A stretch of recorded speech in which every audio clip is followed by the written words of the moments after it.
but we're just sort of getting started, actually, because we have a lot more to come. So today I'm thrilled to announce that we're increasing the number of drugs available on TrumpRx by nearly 7 times, adding over 600 affordable generics to the website, working with industry partners. Cost-effective generic drugs are often available at just a tiny fraction of the price of their brand name equivalents, and in theory, they're the same thing. TrumpRx is expanding, and it's going from healthcare experiments to genuine market disruption. It's adding more than 600 generic medications, nearly 7 times its previous catalog, and that it is formally partnering with Mark Cuban's cost-plus drug company. Cuban has been an outspoken critic of the president, throwing his weight heavily behind Kamala Harris in 2024, but says that ideology goes out the window and results take over. That was last season, right? What you say during an election cycle is obviously going to be completely different. But now the goal is the goal.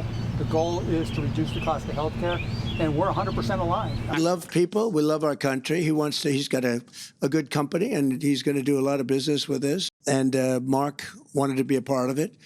And I think Mark was very gracious. He said, this is something that really works. The first time you've seen it. And he had to believe that if he said it about me. You have to understand that. But look, I think I have a lot of respect for Mark, frankly, and I always have. Joining us now is Fox Business senior correspondent Charlie Gasparino. Charlie, I listened to that, and he's talking about old election cycles, Cuban, that is. And I'm thinking to myself, you're a businessman, you've got a business, you want to sell drugs. The government's going to be pushing people to your website. This is going to be fantastic for you. So it's the perfect season to be on Team Trump. You know, I kind of think they like each other, aside from the political rhetoric. They've known each other for years. I know Mark very well. I know the president, obviously. I've covered them both. They were once kind of friends.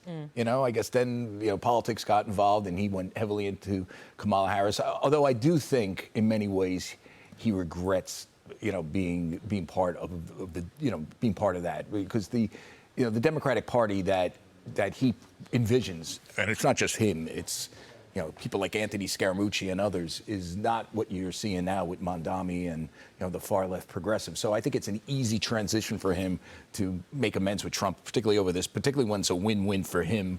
Although, this does remind me that there's a lot, while it's great that we're giving, access to drugs cheaper to people, a lot needs to be done in terms of getting drugs that help cure cancer, or at least show early stage results, and that haven't been approved by the FDA, and still there's a logjam in that. And my old colleague at the Wall Street Journal, Lori Hayes, wrote this amazing story about her daughter who died of brain cancer, and one of the problems was getting access to this experimental treatment, which she couldn't, which might have helped her. Yeah. And by the way, she got cancer while she was pregnant. So apparently, this sort of cancer came about because her immune system went down when she was pregnant, and then it developed from melanoma to brain cancer. Wow. And she recently passed. And I was talking to Lori about it, and she goes, anything you do to sort of mention how we need a gateway to these sort of experimental treatments. And so that's why I'm taking this as a transition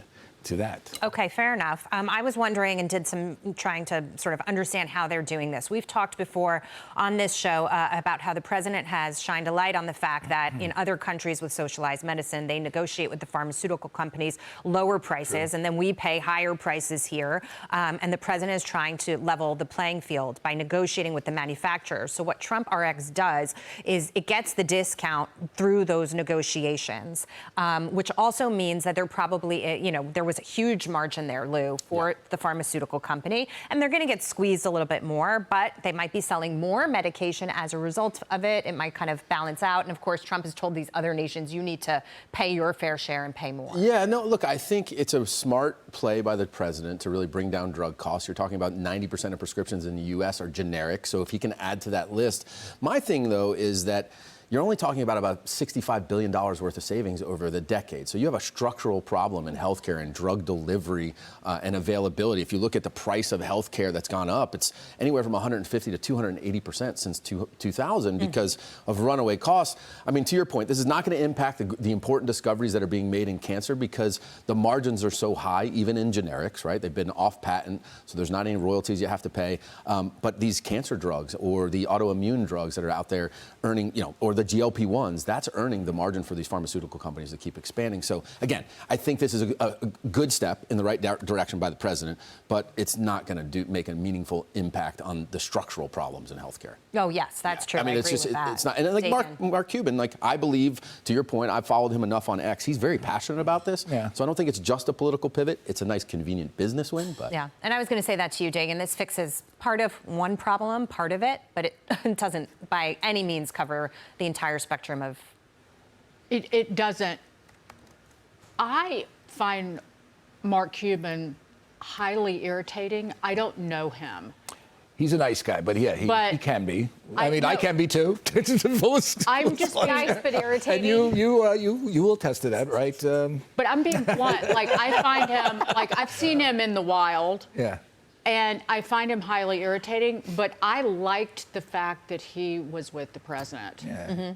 And that they are working together, because politics should not get in the way of doing what is good for business, good for America, and good for people's health and lowering drug prices. But what do you think of drug? I mean, help me out with this. We have a system here where people all over the world come here for health care, but it's very expensive. Mm-hmm. Yeah. You know, what is the ultimate solution to this? Is it like negotiating directly? We're going to go down a rabbit hole. Yeah. that we don't Well, have time I don't know. now. It's what everybody's asking. You know, Well, okay, you know. Well, what President Trump has done with putting pressure on the drug makers to lower prices here when America and Americans have been footing the bill for the rest of the world. That's a problem. That has begun to work. Okay. That the drug companies have turned to Europe and said, you're going to have to pay higher prices. And the nations have begun to step up, starting with the United Kingdom, and negotiate with these drug companies. A huge step in the right to try, which was a message and a promise from President Trump, is getting Martin McCary out of the FDA. I want to say he's a good man. He is, but Charlie, Maybe he wasn't good for they that were job. denying access I know. to I know. drugs for rare diseases. I know, you're right. Well, and that's what cancer. Lori Hayes And that's said what you're talking about. in her story. Can we just switch gears for a moment? And Taylor, I'm going to want your comment on Charlie's breaking news here. Charlie, you've got breaking news on Mamdani. He met with JP Morgan CEO Jamie Dimon yesterday. What happened in there, in that closed door I want to meeting? say this. Another person who I like is Jamie Dimon. These CEOs kissing this guy's ring, and this is what happened. This was acquiescence. Now, Mamdani asked for the meetings. It came right after the Ken Griffin brouhaha, which was obviously a low point in his administration. Not because Ken Griffin had to pay, it's the head of Citadel, had to pay a few more dollars in taxes. It's because they singled him out. It's stupid on policy. And, you know, in this toxic political environment, you know, going after someone, you just ask for trouble. Instead of, like, getting him in there, by the way, you don't have to scream at him. You can basically say, Mr. Mamdani, what you're doing is wrong. Mm-hmm. Socialism doesn't work. That they didn't say that. What you did with Ken Griffin is wrong. I understand that Ken Griffin never came up. The very reason for that stupid meeting with Mamdani, which didn't change anything, is because of what he did to Ken Griffin. It wasn't mentioned by Jamie Dimon. I heard it wasn't mentioned with David Solomon, the Goldman Sachs CEO, who he also met with But yesterday. does it need to be? I mean, it's And it's why? the elephant Are in the they room, afraid right? of him? Yes, it needs to be mentioned. It needs, because that was the low point. By the way, it was bad from an optics standpoint, literally putting a bullseye on his head. I mean, Right. it's just, he said it. I don't like saying that stuff, but Ken Griffin said it was creepy, given what happened with the United Healthcare CEO. He's out front of my apartment. I mean, he said it all. And so I reported that once, but he said it in more strident terms than even I said it, because it was very bad. From a policy standpoint, this stupid tax is going to raise, $100 million, and, I heard between $1 and $400 million, and people can contest the way because it's on assessed values, Right, the as opposed valuation to, of and so the you property. can, it's just. But do you think if Jamie Dimon sat in there and confronted directly on it, was going to change Mamdani at all? Well, what I he's gonna do? think what the No, business. but you need to let them know. I'm not saying that. I'm just Sorry, asking. I'm not, Yeah, but no, you Well, need I mean, to listen, let them know he's they're not. not asleep at the wheel. He's not going to change, but the business community needs to draw a line. You don't go beyond here, and we're going to keep calling you out. Here's my But you know what issue, to do, Charlie. They I'm gonna kiss- step What's in. the word? What's the word? You said it. No, just let me say. Kiss their Sharp and grits. annoying. Yes, kiss. I'm going to quickly step in. Kiss his I grits. think my frustration is along these lines. Bill Ackman took a lot of heat for saying that he was extending an olive branch to Mamdani. He said, congrats on getting elected. I'm happy to work with you. And a lot of people were like, how dare you, when you were campaigning against him. I'm okay with the olive branch as long as, again, when we're in the room, we are firm. It's not kowtowing or saying, I mean, and I'm making this up and I don't want to put words in their mouth, but meeting and not bringing up the Ken Griffin thing because you think that maybe you'll get a sweetheart deal or a one-off for your own business. This meeting was supposed to be for the greater good, for not just JP Morgan, but for business around the city. Let's put context in your statement.